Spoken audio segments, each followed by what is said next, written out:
Hello everyone, I'm George Mylan. Well, welcome back to my channel. And this day 1420 or something of the Russo-Ukrainian war. So past a significant milestone 2 days ago when this war lasted longer for Russia and indeed Ukraine than the Second World War. Putin, who is constantly banging on about the Second World War, encouraging toddlers to dress up in Second World War era uniforms. It's the Great Patriotic War of Velikaya or Otchestvaya. I'm going to keep pronouncing it. Otchestvaya Vaina. So always invoking that is always the Second World War all over again. But of course, there's a case with Western politicians as well. Every foe is the new Hitler, and it's appeasement. It's 1938. It's Munich all over again. If you don't go to war, things like that. So it's hard to overestimate how much that's part of the Russian national psyche, because of course they suffered so much. But the Ukrainians suffered even more, because you only need to consult the map. Ukraine being that bit further west, and that's where most of the battles were fought. Some in Belarus, obviously some of the Baltic states, some in Russia itself. Okay, and of course it was the Soviet Union, not Russia itself, was fighting. Back then, 1941, Russians comprised about 50% of the population of the Soviet Union. The Ukrainians, somewhere below 25%. Remember, they suffered the Holodomor not long before, that genocide deliberately caused by the Soviet government, and so on. So not being remotely anti-Russian, no one's bad for being Russian or Ukrainian or any other nationality or ethnicity. And actually it was a Georgian who was right at the top. Okay, Stalin, Djugashvili, call the blighter by his proper name. So anyone who doesn't agree with Putin is a Nazi. And although he disagrees with the communists economically, he does like his totalitarianism. So anyone left or right who questions him is a Nazi, and so on. But obviously, you can see the totalitarian checklists, and he checks almost every single box, and so on. But going back to the communist playbook and claiming you're either support my totalitarianism or you're a Nazi, and there are no other political positions. When, as Churchill said, that communism and Nazism were opposite, though similar. You know, okay. So go back to this. Remember, because you can't have free elections, that's Nazism. You can't have free speech, that's Nazism. You can't have the right to strike, that's Nazism. You can't have fair elections, that's Nazism. You can't have a free press, that's Nazism. You can't have no torture, that's Nazism. You can't have independent courts, that's Nazism, according to Putin, because see how democracy is succeeding in Ukraine, and Russians say we might like some of that. Now, there are problems in Ukraine, sure, and there's corruption, not bad as bad as Russia's corruption. And hilariously, one of the grounds he cited to invade Ukraine is, oh, they've got significant corruption. Well, that is true. But as I say, why do you invade Russia then? Because it's even worse. And who's corrupting them? Sometimes it's Russians. So the Red Army, as he likes to say, well, that is the Russian army. But, you know, the Soviet Union never would have won without Ukraine. It was a very close run thing anyway. How would you do without 25% of your manpower? And obviously the Soviet government had treated the Ukraine so horrendously, some of them thought the Third Reich wasn't so bad because they'd suffered genocide at the hands of the Soviet Union. And when the Third Reich came in, they were particularly trying to annihilate Jews, and they did horrific atrocities at Babi Yar and other places in Ukraine. But they ethnic Ukrainians that weren't going for so much. There were some massacres of indigenous Ukrainian civilians, and I know it becomes very unclear who's Russian, who's Ukrainian. Many people have mixed ethnicity. What if you're born in, you know, Russia to Ukrainian parents, or Ukrainian or both, or what? You could be ethnically Ukrainian but not speak the Ukrainian language, and so forth. Now the Soviet Union, they got all the way from Moscow to Berlin, about 1,500 kilometers in that time, in under 4 years. Because, of course, for the Soviet Union, the Second World War began the 22nd of June, 1944, with Operation Barbarossa, the Wehrmacht attacking the Soviet Union, and it ended 9th of May, 1945. It's in Moscow time. It's about 1 in the morning when that German instrument of surrender was signed. Obviously, it's 8th of May, almost midnight in Berlin.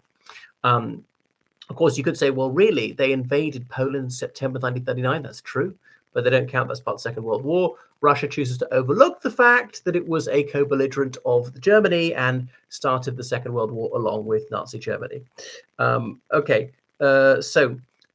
This shows how pathetic that the Russian armed forces are. that they can't even defeat Ukraine when the Soviet Union was fighting a superpower, Germany, which had the second biggest economy in the world. I mean, that's partly because they had annexed all those countries. They'd taken some of Poland, and they'd oppressed and enslaved various people, millions of slave laborers and so on. Nevertheless, despite all these foul means, there's no question it was a very big economy. And the Soviet Union was smaller, but they still managed to defeat them. The Russian economy is about 10 times bigger than the Ukrainian economy, and they still can't defeat them. So they outnumbered Germany about 2.5 to 1. They outnumber Ukraine about 3.5 to 1, and they still can't beat them. Now, it's true that Ukraine has military aid and financial aid from various Western countries, but again, the Soviet Union had other major superpowers on their side: the United Kingdom, which then meant the British Empire, and the United States. Then had the Free French, or whoever else, or Yugoslavia briefly, and so on. And obviously, much of the British Empire was self-governing, like Canada, Australia, South Africa, and so forth. Had China on their side, had many countries on their side. I say the Red Army managed to advance 1,500 kilometers. In a sense, there's even more. If you look at the maximum point of penetration of the Wehrmacht, getting all the way down to Chechnya, it's more like 2,500 kilometers. And whereas the Russian armies advanced about 150 kilometers, and that's a very, very poor showing. To advance just not very far at all. So as war is dragging on, it's not exactly blitzkrieg like the Second World War. It's more like the First World War, trench warfare, not meaning you're safe in your trench, because obviously drones, first-person view drones, can target you there. Sometimes fishing nets can stop them coming in. There's been technological innovation. So it's not really galvanized the people behind this, trying not to conscript too many people, trying to conscript ethnic minority people disproportionately from poverty-stricken regions, persuade people from abroad to come to Russia to supposedly work in factory work or be security guards. And obviously they're duped and they're pressed into military service. These meat attacks, their lives frittered away in diversionary moves, just as a decoy from the main thrust of the professional, well-trained, well-armed troops. But yeah, so it throws into embarrassingly sharp relief the gross underperformance of the Russian armed forces. And that's one of the few good things to come out of this war, a few reassuring things, that their Army, Navy, and Air Force are so poor. And actually, even their fifth generation fighters, they haven't even dared risk any of them. So they've actually been very risk averse with their Navy. Why so circumspect? Sorry, not with their Navy, with their Air Force. Why so circumspect with the Air Force? Partly because he knows he's at a major technological disadvantage against Western countries, like at least a generation behind. He does have quite a number of planes, but if two of them get destroyed in Ukraine, then if there was to be a war against any other Western country, then he'd be at even more of a disadvantage. So I thought that's the Achilles heel. That's the way to get him, by destroy more of his Air Force. And that's going to say, the price is too high. We better pull out. I don't care if hundreds of thousands of my men get killed, but not my precious planes. Wow, because when it was the Second World War, they said, that's it. This is the sacred war, Svayeshnaya Vaina, and we're just going to cancel all holidays, work through the weekends, do whatever it takes, use massive scale state terror, and millions of people will be killed, but we will prevail in the end. And that worked. Whereas he's trying not to put the Russian people too far in a way to let life continue as normal. Had to raise taxes, had to cut spending in various areas, some businesses going bust, going so much into debt. There'll probably be a banking crisis by the end of this year. And various Russian banks said that there was a serious risk of that. They said that last year, that was going to happen, could happen easily by the end of 2026. So I think the situation is probably even worse than he allows. He gained out the Stalin and the Soviet, they gained allies in the Second World War. They've lost them now.